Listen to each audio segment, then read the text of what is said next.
15 yoshimda YouTube'da Carnegie Mellon Qatarga 100% grant bilan kirgan o'zbek studentini intervyusini ko'rib qolganman va bu yoqda men qanday qilib chet elga topshirsa bo'ladi o'rganganman va keyin shuni ustida action olganman.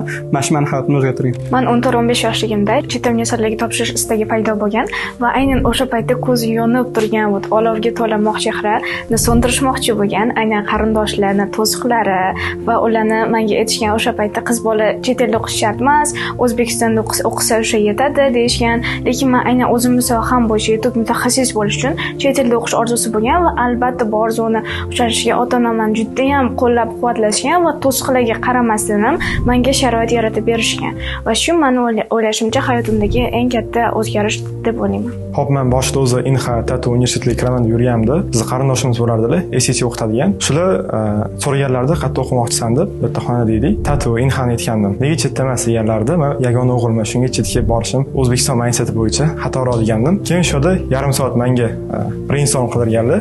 Keyin uydagilar bilan gaplashilgan. Shu bilan chet el universitetiga topshirishga passion uyg'onib, shu meni hayotimni o'zgartirgan. 8-sinfni tugatib, akam yordami bilan Toshkent shahriga o'qishimni o'tkazganim va Toshkent shahrida to'g'ri o'rtoqlar topganim. Maktabni bitirib dasturchi bo'lmoqchi bo'lib yurgan paytim kutubxonaga Ernest Hemingway kitoblarini sotib olishga borgan edim. Lekin aynan o'sha yozuvchining kitobini topa olmasdan You Are the Placebo degan boshqa kitobga ko'zim tushgan va uni olib o'qiganimdan keyin miya ilmiga qiziqish paydo bo'lgan va aynan shu voqea hayotimni butunlay o'zgartirdi.